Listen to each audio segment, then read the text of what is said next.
piano from the 1800s. And over the pandemic, I started learning how to tune piano.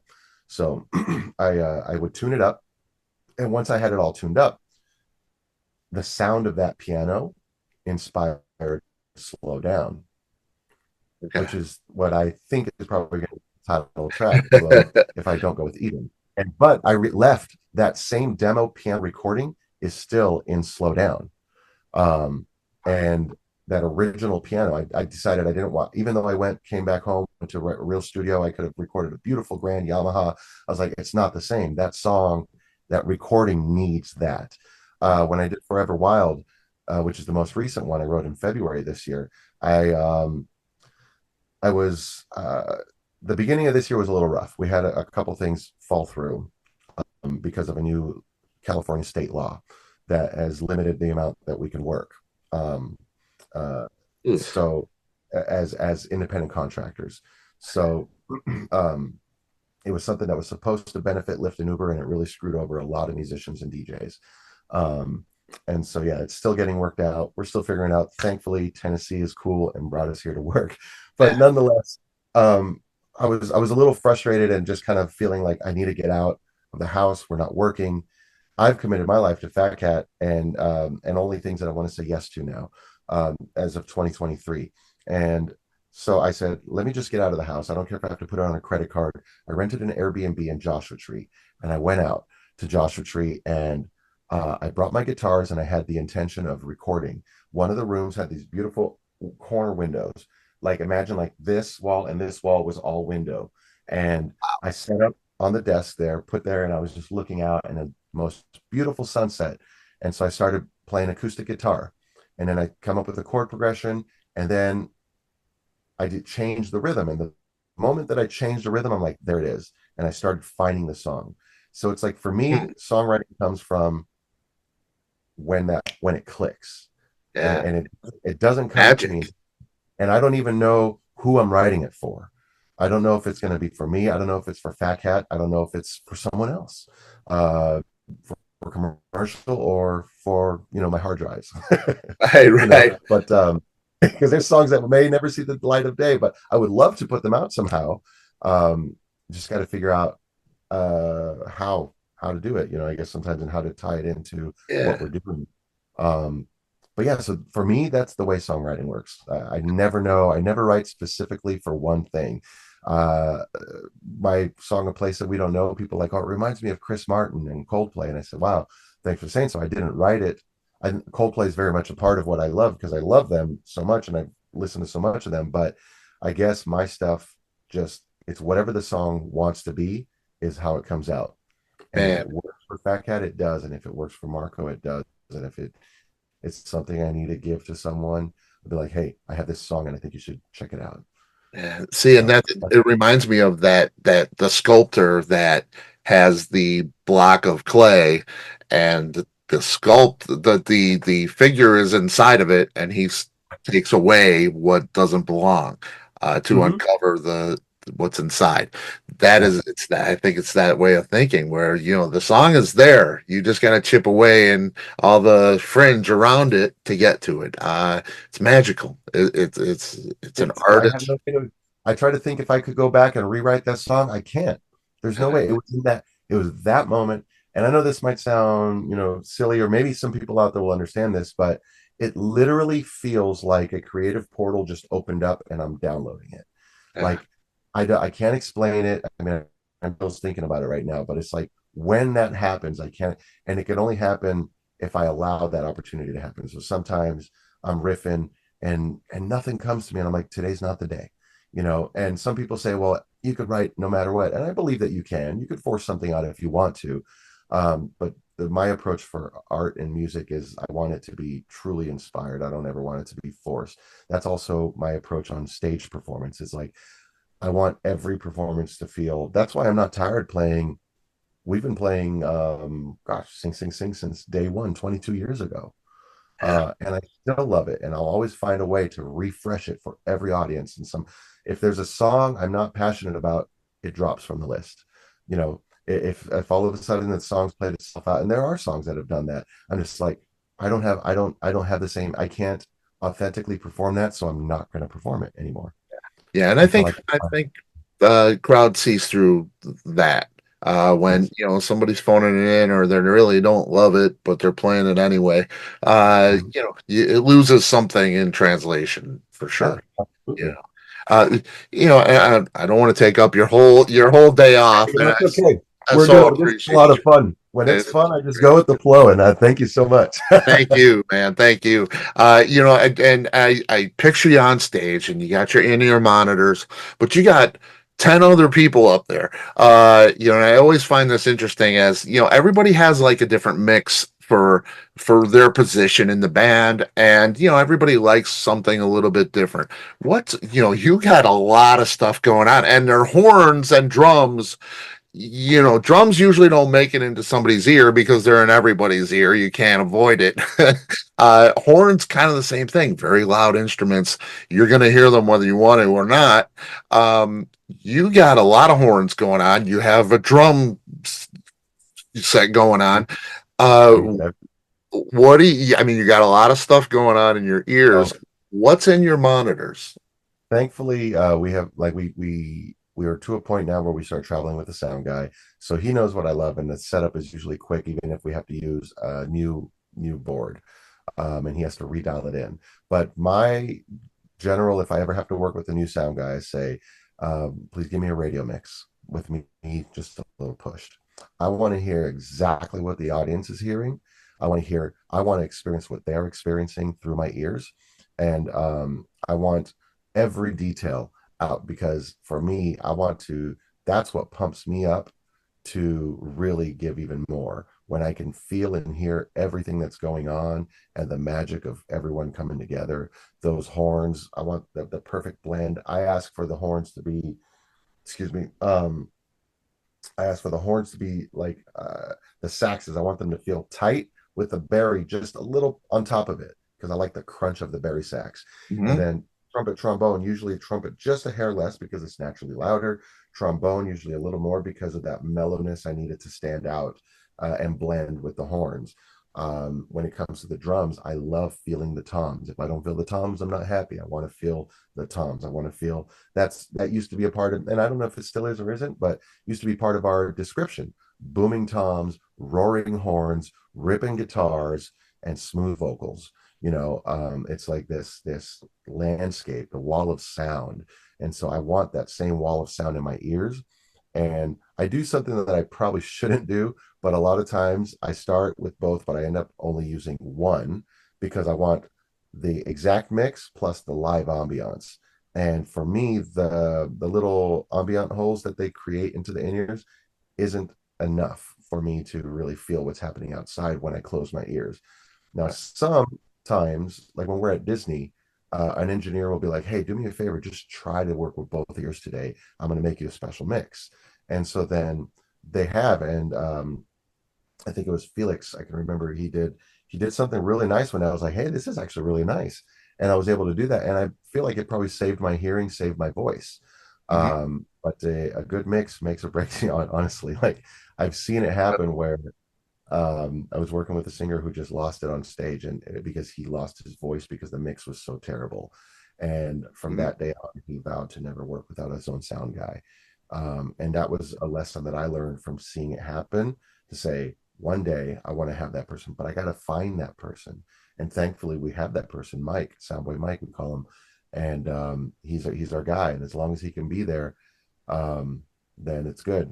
We brought him out here to set us up, and then but Dollywood has provided some great people. Sebastian has been our main guy, and he does a great job. But yeah, so I do the ears, and then I also have the floor mix as well. So we usually have the floor mix as a backup, but also because I always ask all the musicians to come out center for their solos or come out front for their solos.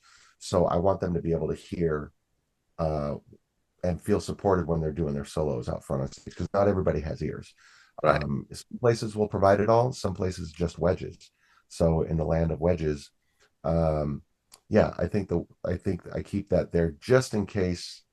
It's just in case, one you never know. You might get those frequency interference and suddenly you have nothing to work on. Right. Better to have backup than to not. you know. Absolutely. Absolutely. And that's another thing that fans don't really take into account, I think. You go see a show, the band plays, you listen, it's fun, you leave, you go home. Mhm. Uh, they have things going on in their ears and it makes a difference. It really, really does. And, knowing musicians and knowing how the in-ear works and monitors in general, um, I've come to realize that it can make or break, especially for a vocalist.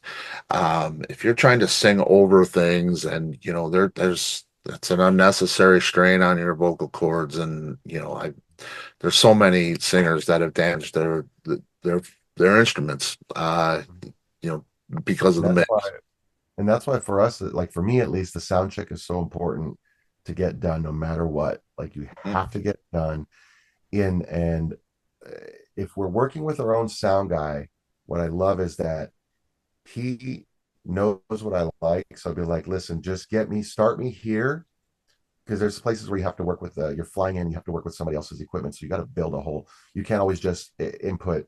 Uh, some places you run into someone who have their own idea of what it should be like, even though you ask what you need specifically. So you have to rebuild everything instead of just plugging in a little memory card and shoop, everything's Right. there, right? You dial it in, right? No, sometimes we still have to rebuild everything from scratch. And so I say, just start me here. And for me, it's like, let me just hear myself and a little bit of drums, keys, bass, and then we'll work the horns in. And then, but in the first two or three songs, he'll dial it in, and he's listening on his own set of ears as well to hear what I'm hearing, so he's able to dial it in that way. But the sound check, we just as much as possible. It's always so important for us, and that's why we give ourselves the time to do it. Um, Yeah. yeah, and I try to get every musician to understand that too. It's like, listen, this is going to make the difference between you having a good show or not. Because when sometimes you work with musicians who just don't understand why they need it, and then suddenly you give them a little bit of what they didn't realize they needed, and they're like, oh wow, what a difference. Yeah, Yeah. Yeah. yeah, Yeah. Yeah. Yeah. And it's important for, a four-piece band. It's really important when you get that many players going on at the same time. totally, totally. Wow, that's crazy. Uh, we'll wind it up here. I want you to really go out and enjoy your day. You were the house band at Disney, doing all those shows. You got a residency at Dollywood. Things are happening. Where do you go from here? You're doing the coast to coast. Uh, as the kid again, little Marco. What's the ultimate gig? Is it for many, it's Madison Square Garden or it's, Wembley. For you, it's a little bit different what you do. Yeah, a place playing Disney. I think about that, and I think of, I go with my family to Disney, and when I see, and I've done this, when I see this novelty kind of show, it has the greatest dancers I've ever seen. It has the greatest singers I've ever seen.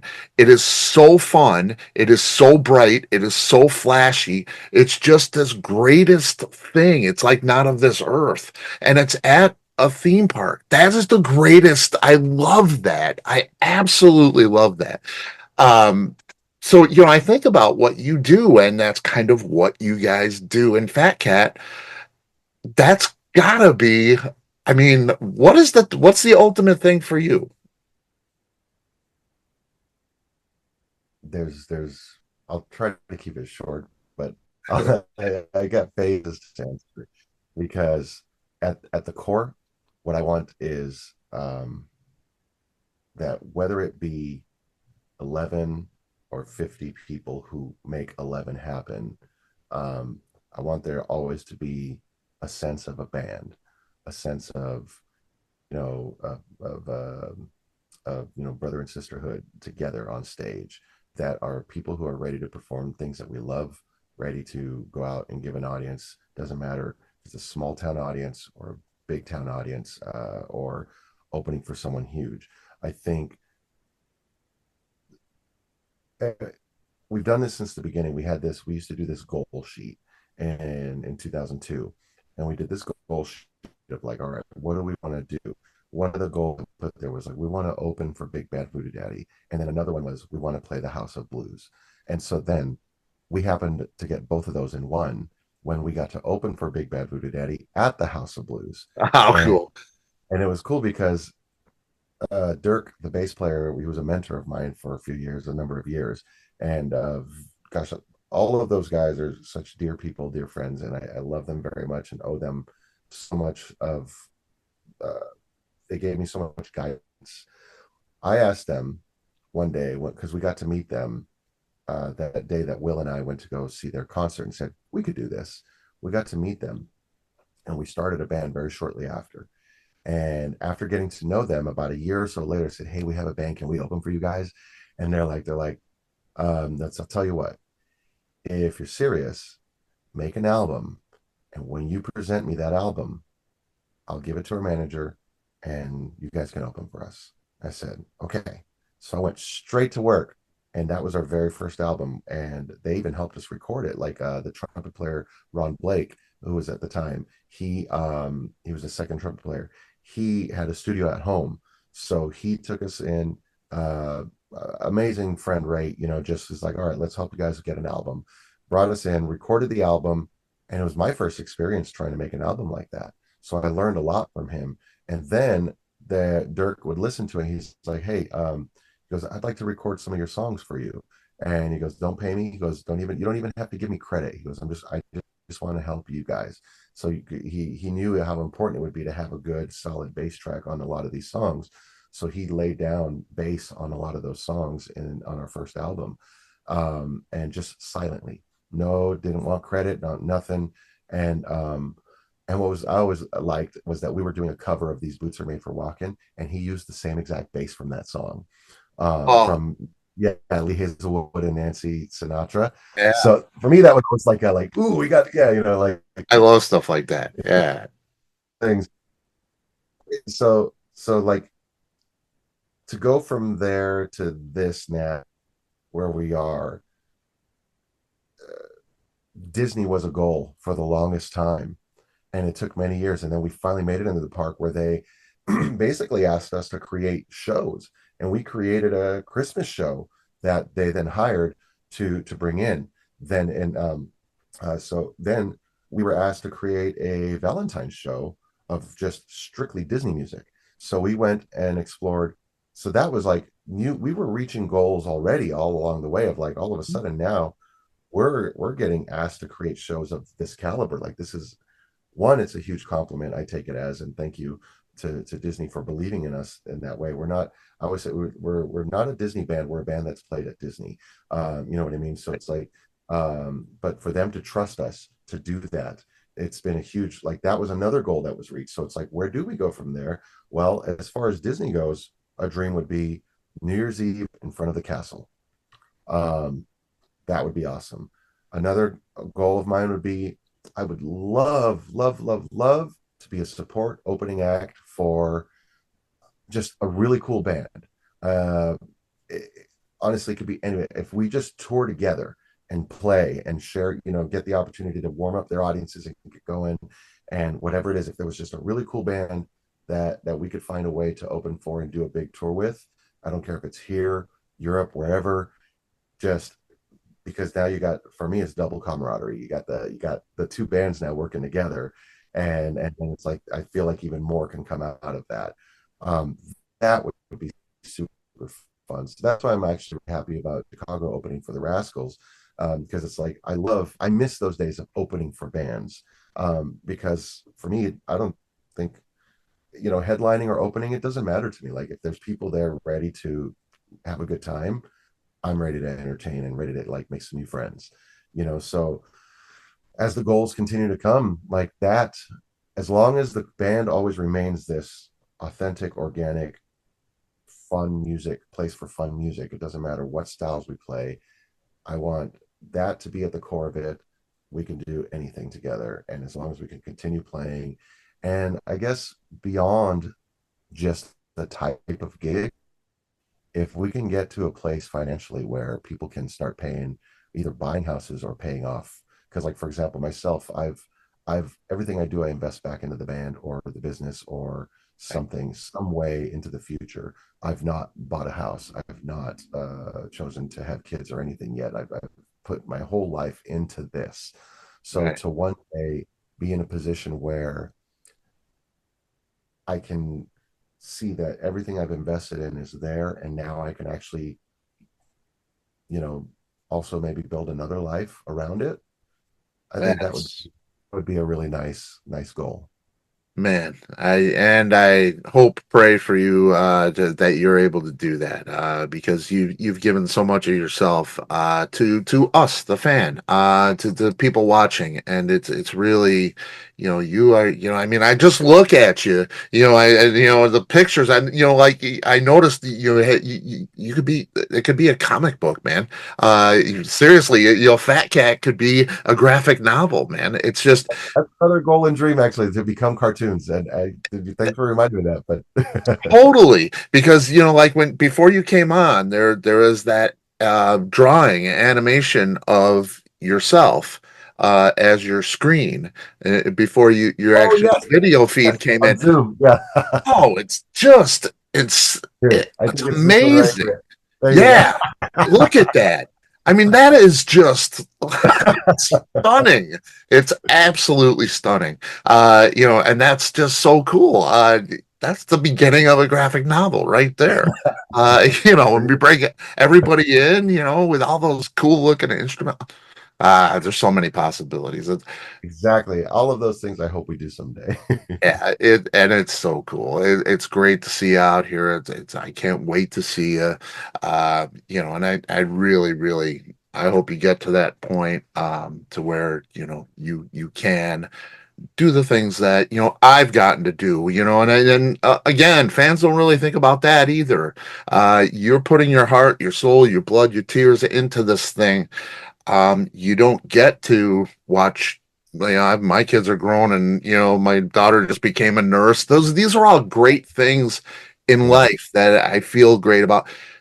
I hope you get to experience those things as well. I haven't experienced, standing in front of a crowd and entertaining people like you do.